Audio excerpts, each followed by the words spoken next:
Concluyo. La informalidad en Colombia es probablemente de las más altas de América Latina.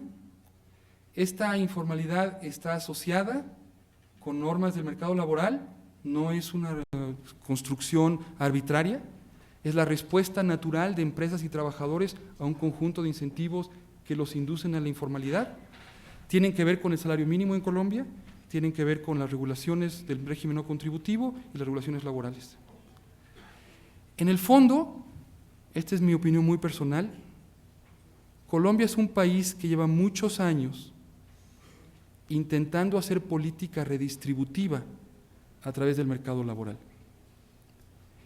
Y esta política redistributiva a través del mercado laboral ha sido poco eficaz y muy costosa. Ha sido poco eficaz porque Colombia tiene uno de los índices de desigualdad más altos de la región, porque no ha caído y porque esa informalidad está siendo muy costosa en la manera en que interviene el mercado laboral por las precios en productividad. Ustedes pueden estar de alguna manera metidos en un círculo vicioso de alta informalidad, baja productividad, más subsidios al sector informal. Y recientemente la resolución que dice que los beneficios en sistema de salud del régimen subsidiado tienen que igualarse a los del régimen contributivo es, en términos estrictamente económicos, un subsidio aún mayor para el sector informal, porque implica que ahora los que son informales tendrán los mismos beneficios de salud que los que son formales. Y si ya los beneficios pensionarios de los formales eran ineficaces porque las tasas de reemplazo son bajas, porque no van a comprar una pensión por no alcanzar la pensión mínima de un salario mínimo, ya la diferencia entre ser formal e informal desde el punto de vista social no va a ser muy importante, pero desde el punto de vista económico sí. Por lo tanto, el problema se puede agravar si no se toman políticas importantes, y esto llevaría a una reflexión más de fondo sobre que es necesario pensar y repensar los instrumentos de intervención en el mercado laboral y los instrumentos de intervención de aseguramiento social. La clave aquí es darse cuenta que este es un problema de arquitectura. No es un problema de que la tasa es 0.5 y debería ser 0.6. Es un problema de arquitectura, de que se ha segmentado al mercado laboral entre los que contribuyen y no contribuyen, los que pagan sus beneficios con un impuesto a la nómina y los que se les paga sus beneficios con un impuesto general. Y detrás de esta arquitectura hay un tema fiscal. Un tema fiscal que dice cómo se pagan los beneficios sociales en Colombia. ¿Con impuestos a la nómina o con otros impuestos? ¿O con qué combinación de impuestos se pagan los beneficios? Colombia es probablemente el país de América Latina que más ha abusado de los impuestos a la nómina como instrumento redistributivo, con muy poca eficacia. Pero para poder escaparse de ese dilema, hay que sustituir esa fuente de tributación con otra fuente de tributación. Sin una reforma fiscal, no salen de este problema, porque en el fondo el problema es un problema fiscal. Es por ello que las reformas que recientemente ha propuesto el presidente Santos me parece que son muy atinadas. Ojalá cuenten con el apoyo del Congreso y con el apoyo de la sociedad y se pueda mover en la dirección de empezar a eliminar estos incentivos tan perversos que se han generado a través del régimen de aseguramiento social, que tienen tantos costos en materia social y en materia económica. De hecho, eso, sin embargo, debe señalarse que las reformas que se están discutiendo hoy en día, si bien son un paso importante en la dirección correcta, son solo un primer paso. Las brechas que aún quedarían en los costos laborales del sector informal y del sector formal de aprobarse las reformas seguirían siendo importantes. Y la necesidad de avanzar todavía más en reformar el mercado laboral para modernizarlo y para eliminar todo este conjunto de distorsiones tan perversas es todavía importante. Quedaría mucho trabajo todavía por hacer, aún sí, ojalá se contara con la aprobación del Congreso a las reformas propuestas por parte del presidente Santos. Para ello se va a requerir también mucho más análisis y permítanme de forma muy respetuosa también señalar que para un país del ingreso per cápita como el que tienen ustedes, tienen que invertir más en la generación de datos. Hay muchos cálculos que nos gustaría hacer para Colombia que no podemos hacer porque no tenemos un censo económico completo, porque no tenemos encuestas de empleo completas, porque las bases de datos son todavía insuficientes. Y algunas cosas las intuimos, pero no las medimos con precisión. Ojalá se pudiera avanzar también en generar datos mucho más amplios, mucho más ricos, para hacer análisis mucho más profundos, y por supuesto eso alimentar un debate que pueda llevar a cabo diseño de políticas públicas, un debate que requiera gran discusión, muchas discusiones de foro, como el que se lleva a cabo hoy en la mañana en el Consejo Privado de Competitividad, y del cual fue un privilegio tener yo la posibilidad de participar. Muchas gracias por escucharme.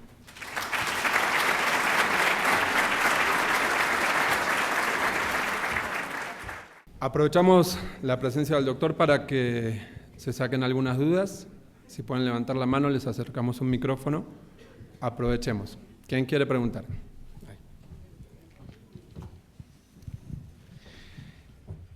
En términos del impacto, Carlos Enrique Cabrera Alquería, en términos del impacto que a nivel micro podemos generar los empresarios… Perdón, no lo veo, gracias. Está, qué pena. Sí. Tu vecino de silla. En términos del impacto micro que podemos generar los empresarios, que ya no es política pública, digamos con proveedores nuestros en ayudándoles a ser más formales, ¿qué tipo de medidas debemos tomar? Que ingresen al mercado laboral formal, que ahorren en pensiones, que, en fin, ¿qué tipo de cosas dentro del mercado que existen hoy deberíamos incentivarlos a que tomaran y qué cosas que no tomaran para hacerlos más formales y subir, además dentro de un proceso claro de subir su productividad? Muchas gracias por la pregunta. Yo creo que hay que trabajar en dos frentes. Hay que trabajar en el régimen, en el frente fiscal y en el frente laboral. En el frente fiscal, el diseño de las regulaciones fiscales, los regímenes de los pequeños contribuyentes y los regímenes del impuesto al valor agregado muchas veces generan cadenas de informalidad, en donde si yo soy un proveedor informal, que no estoy cotizando el impuesto al valor agregado, pues en realidad lo que yo busco es proveerle a otra empresa informal, porque si le proveo a una empresa formal, no voy a acreditar el IVA pagado en mis ventas, porque yo no lo acredito en mis compras, porque estoy informal. Entonces, se generan cadenas de informalidad a través del diseño del valor agregado.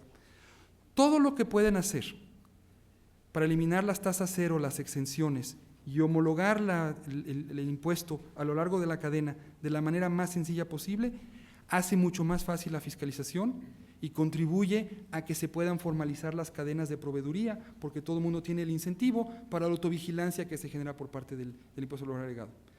No conozco el detalle de Colombia, no sé si ustedes tengan también, pero muchos países de América Latina tienen estos regímenes especiales de tributación para las empresas muy chiquitas. A veces son problemáticos porque las empresas, cuando crecen, pasan de un régimen tributario a otro. Y el efecto neto después de impuestos es en muchas ocasiones negativo. No les conviene crecer porque después de impuestos pierden.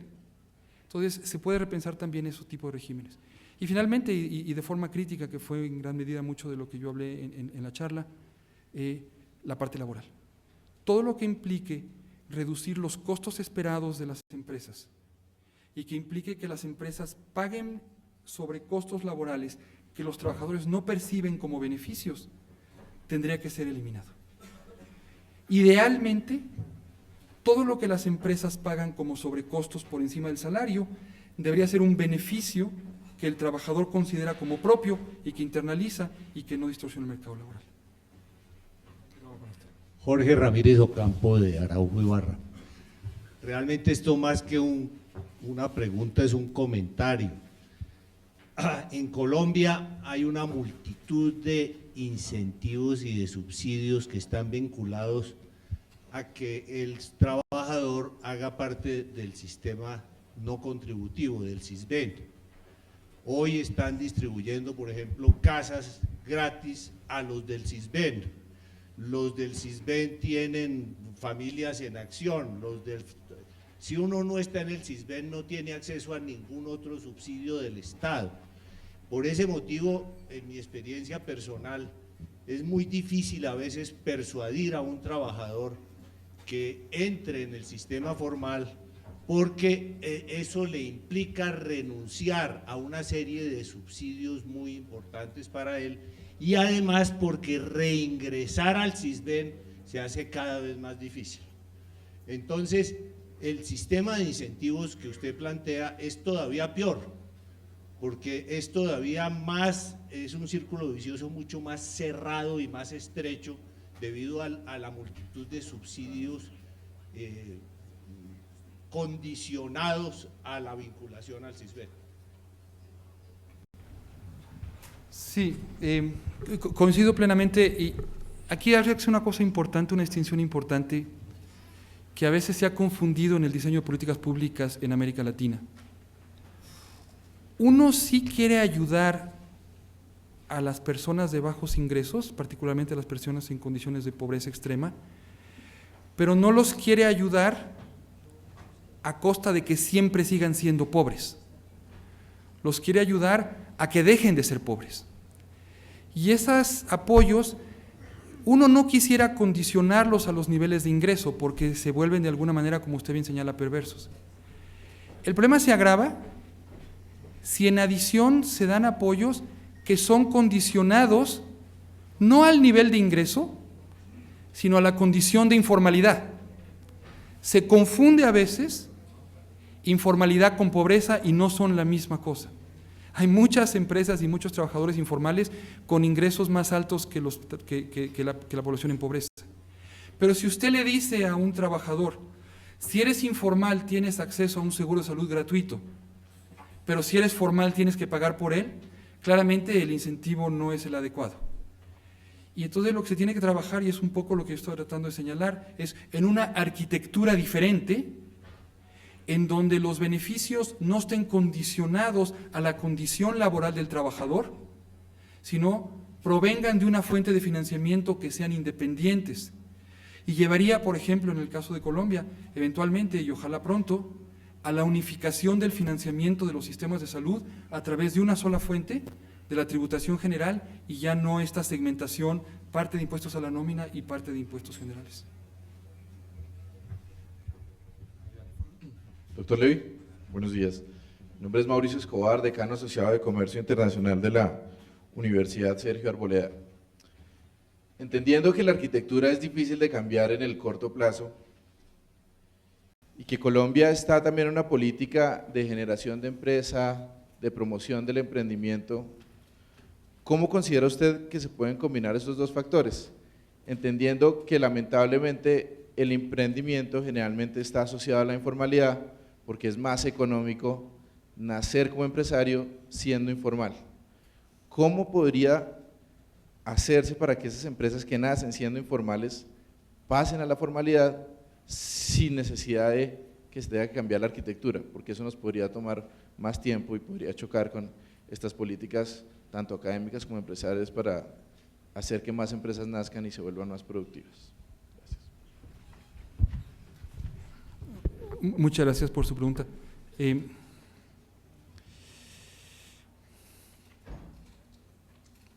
el fondo, lo que uno quiere, desde el punto de vista del bienestar de Colombia, es que el ahorro de los colombianos y el esfuerzo de trabajo de los colombianos, las horas trabajadas, los trabajadores colombianos, rinda lo más posible. Y por lo tanto, que ese ahorro y esa fuerza de trabajo se vaya a las empresas que tienen mayor productividad.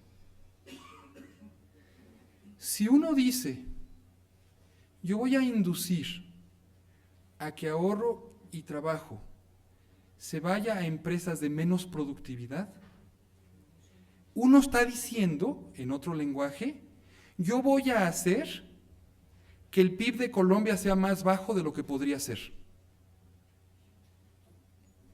Y si uno está haciendo eso por un motivo distributivo, la pregunta es, ¿no habría otros instrumentos distributivos más eficaces que alcancen la misma meta sin empobrecer a Colombia?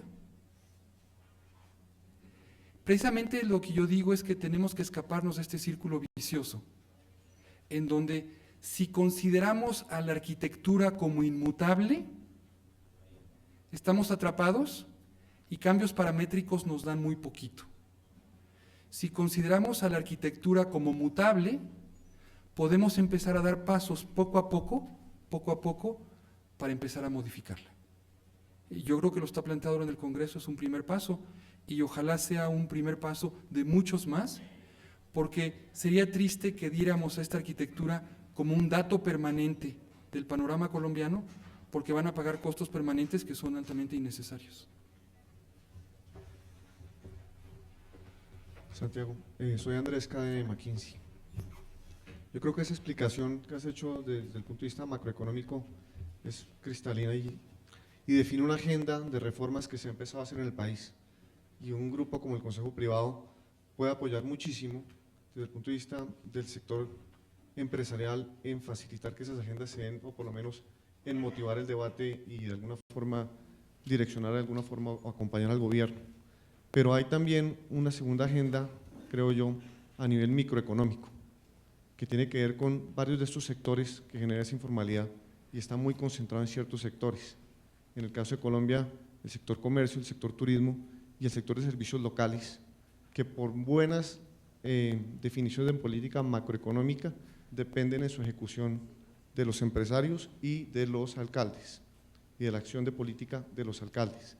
Y hay un grupo como el Consejo Privado tendría mucho que hacer porque tiene que ver ya con la función de los gremios y de los empresarios en cómo norman, cómo definen estándares de industria y cómo logras que muchos de esos sectores realmente en el día a día empiecen a funcionar más formalmente. ¿Qué opinas al respecto? Yo creo que hay que sumar esfuerzos y hay un conjunto de políticas, por llamarle de alguna manera, horizontales, en donde dice, mira, tienes un mercado laboral muy disfuncional. Entonces, hay que hacer todo un conjunto de políticas que horizontalmente a través de todos los sectores de la economía le resten disfuncionalidad y le den mucha más eficacia al mercado laboral. Y complementar eso con lo que tú dices, que es a través de un diálogo entre los actores privados y el gobierno, en sectores específicos que puede ser el comercio, los servicios, el transporte, en fin, el que sea, buscar formas de intervención eficaces e inteligentes que sumen los esfuerzos de empresarios y del gobierno, tratando de construir políticas individuales, sectoriales, que permitan también mayor productividad. Y las cosas deben de sumarse, no es o, sino es y. Muchas gracias. Muchas gracias a todos.